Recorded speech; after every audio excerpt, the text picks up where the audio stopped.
anak-anak. Hari ini kita akan belajar tentang menyimpulkan isi teks prosedur dan struktur teks prosedur. Disimak materinya dengan baik ya. Berikutnya kita akan materi tentang menyimpulkan isi teks prosedur. Kemarin kalian sudah belajar tentang apa itu teks prosedur. Teks, cara melakukan suatu kegiatan agar kegiatan berjalan lancar dan tanpa hambatan. Nah, ketika kalian di kelas ini kan pasti ada ketua wakil bendara ya. Begitu juga dengan teks prosedur ya. Itu juga ada struktur. Strukturnya apa? Yang pertama itu berisi tujuan. Tujuannya apa? Jadi ketika kalian menemui sebuah teks prosedur, atas sendiri itu mesti tujuan, yaitu keterangan. Contohnya kemarin di situ ada microwave adalah gitu ya. Kemudian di situ ada lagi jengkol, semur apa? Semur balado, daging balado itu loh.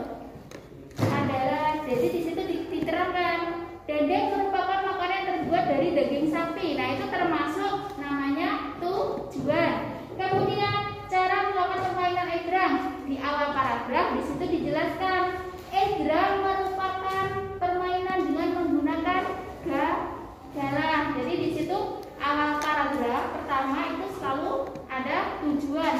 Yang berikutnya yang B, yang bawahnya tujuan, ada langkah-langkah. Kalau teks cara membuat sesuatu itu di situ ada mesti alat dan bahan. Kemudian langkah-langkah, terus yang terakhir kesimpulan. Kesimpulan ini berisi saran, kemudian larangan, ya kan kadang. Kemudian mungkin langkah-langkah baiknya jika menggunakan bahan yang apa. Jadi di situ ada kalimat sarannya. Nah, menyimpulkan isi teks prosedur ya. Ketika kalian membaca sebuah teks prosedur, langkah yang pertama kalian membaca teks secara keseluruhan. Jadi semua dibaca ya, dari awal sampai akhir. Kemudian kita bisa menyampaikan. Jadi nanti minggu depannya ya, minggu depan setelah ini kalian kan minggu depannya kan yang absen awal. Yang minggu depannya kalian nanti praktek. Kalian mempresentasikan hasil teks prosedur kalian tanpa jadi apalnya atau macam. Yang kemudian menentukan kalimat utama. Bagaimana cara menentukan kalimat utamanya? Kalimat utamanya ya, kalau gagasan kalimat utama di dalamnya itu berisi gagasan utama atau inti teks. Nah, kalau kalimat utamanya berada di awal paragraf, namanya deduktif ya, ingat ya. Jadi dalam satu paragraf itu ada 7 kalimat ya. Kalau kalimat utamanya ada di awal itu namanya deduktif. Terus kalau kalimat utamanya berada di akhir paragraf itu namanya induktif. Ingat ya. Jadi kalau di awal itu keterangan dulu, namanya egrang merupakan ini, baru ada keterangan lain itu kalimat pendukung. Namun kalau kalimat utamanya ada di akhir, berarti kalimat pendukung dulu baru kalimat utama. Di dalam kalimat utama itu terdapat gagasan utama, inti dari sebuah teks itu. Kemudian menelaah penggunaan bahasa. Bagaimana cara penggunaan bahasa yang digunakan oleh teks prosedur? Yang pertama menggunakan kalimat perintah. Contoh, aduklah. Terus apa lagi? Masukkan bumbu secara perlahan, gitu. Terus naik egrang dengan seimbang, kaki yang kanan ke depan, yang satunya di belakang. Jadi di situ ada perintah. Kalau kalimat perintah kemarin ditambahi dengan tanda apa? Akhirnya di akhir kalimat ada tanda baca apa? Seru. Kalau tanda bacanya tanya, namanya kalimat tanya. Kalau akhirnya titik, namanya kalimat berita. Yang B, menggunakan bentuk pasif. Maksudnya apa yang menggunakan bentuk pasif? Jadi subjeknya kita diam, jadi melakukan sesuatu. Kemudian yang C, menggunakan kriteria. Jadi kriterianya apa di situ?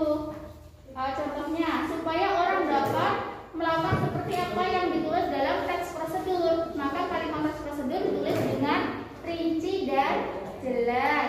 Jadi ada batasannya.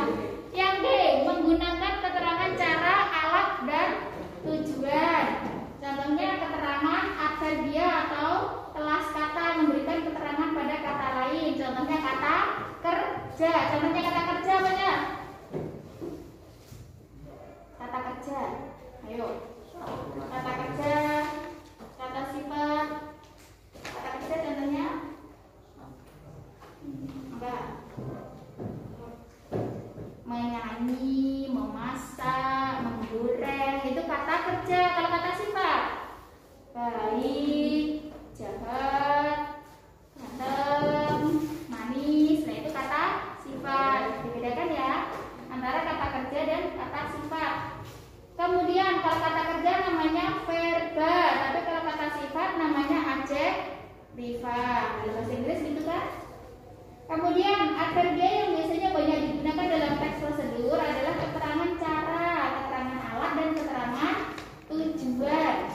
Yang E, menggunakan kalimat saran. Jadi dalam teks prosedur itu menggunakan kalimat saran. Jadi seharusnya mungkin larangan tidak boleh terlalu panas, mungkin api tidak boleh terlalu besar karena akan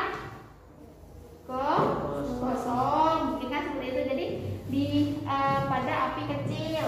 Kemudian yang F, menggunakan kata penghubung untuk menghubungkan kalimat satu dengan kalimat yang lain. Seperti kemudian, jadi nggak lalu, masukkan lalu, jadi nggak monoton lalu-lalu ya, tapi dengan variasi kata hubung. Contohnya, berikutnya kalian siapkan bahan yang sudah dihaluskan. Kemudian berikutnya, jadi setelah ini kalian masukkan semua bahan goreng nasi goreng sampai matang. Kasih kecap, saus, dan seperti itu. Terkadang penulis menggunakan kata penghubung yang sering diulang, ya kan? Kalau sampai lalu, terus gitu. Jadi harus ada variasi. Kemudian berikutnya, setelah ini, mungkin seperti itu. Terus biasanya pelepasan terdapat pada kalimat majemuk rapatan. Kalimat majemuk rapatan merupakan gabungan beberapa kalimat tunggal karena subjek, predikat, atau objeknya sama, sehingga bagian yang sama hanya disebut sekali. Jadi tidak diulang-ulang, hanya disebut sekali. Yang D, menggunakan akhiran i dan kan. Jadi ada imbuhannya. Contohnya apa? Akhiran i, akhiran kan. Apa? Taburkan, ya kan? Taburkan daun cabai agar rasa semakin pedas, gitu kan?